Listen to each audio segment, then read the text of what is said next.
என்னதான் நினைச்சிட்டு வாழ்ந்துட்டு இருக்கிறோமோ தெரியல. இந்த தொழாம வாழ்ற சகோதரர்கள் மனதில் எதை நினைத்து என்ன நினைக்கிறாங்க என்று உண்மையாக அவர்களே ஒரு தரம் மீட்டி பார்க்க வேண்டும். நான் தொழாம வாழ்றேன், நான் என்ன நினைச்சிட்டு இருக்கிறேன்? அல்லாஹ் இல்லையா? குர்ஆன் ஹதீஸ் பொய்யா? மௌத் என்பது பொய்யா? கபருடைய வாழ்க்கையை நான் ஈமான் கொள்ளவில்லையா? மறுமையிலே அல்லாஹ் என்னிடம் முதலாவது கேட்க போகிற கேள்வி தொழுகை தொழுகை என்று சொல்கிறார்களே, இது பொய்யா? தொழாதவர்களுக்கு அல்லாஹ் சக்கர் என்ற நரகத்தை தயார் செய்து வைத்திருக்கிறானே, இது பொய்யா? கொஞ்சம் யோசிச்சு பார்த்தாங்க அவர்களுக்கு அவர்கள் செய்யக்கூடிய அசிங்கம் புரியும். அல்லாஹ் தஆலா எவ்வளவோ நியமத்துகளை தந்திருக்கிறான் சகோதரர்களே. அல்லாஹ் தந்திருக்கிற நியமத்துகளை எண்ண ஆரம்பித்தால் நம்மால் எண்ணி முடிக்க முடியாத அளவு நம்முடைய சொந்த வாழ்க்கையில் அல்லாஹ் நிறைய நியமத்துகளை தந்திருக்கிறான்.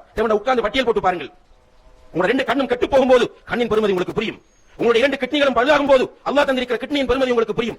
ஏதாவது ஒரு இடத்தில் எலும்பிலோ சதையிலோ எங்காவது ஒரு இடத்திலே கேன்சர் என்று ஒரு நோய் உண்டாகும் போது அந்த ஆரோக்கியமான நியமத்தின் பெருமதி நமக்கு புரியும். அல்லாஹ் தஆலா தந்திருக்கிற நியமத்துகளை எல்லாம் அனுபவித்துக் கொண்டு ஒரு நண்பன் உங்களிடத்தில் சில உதவிகளை வாங்குகிறான். அந்த நண்பன் ஒரு கட்டத்தில் உங்களுக்கு ஒரு பிரதிபகாரம் செய்ய தவறும் போது நன்றி கெட்டவன் என்று அவனையும், நீங்கள் ஒருவனுக்கு ஓட் போடுகிறீர்கள், அந்த ஓட் போட்டு அவன் உங்களுக்கு சேவை செய்யாத போது அவனை நன்றி கெட்டவன் என்று திட்டுகிற நீங்கள், உங்களுடைய மனைவியை நன்றி கெட்டவன் என்று திட்டுகிற நீங்கள், உங்களுடைய ரப்புக்கு நன்றி உடையவர்களாக இருக்கிறீர்களா கெட்டவர்களாக இருக்கிறீர்களா என்று தொழாதவர்கள் கொஞ்சம் யோசித்து பாருங்கள்.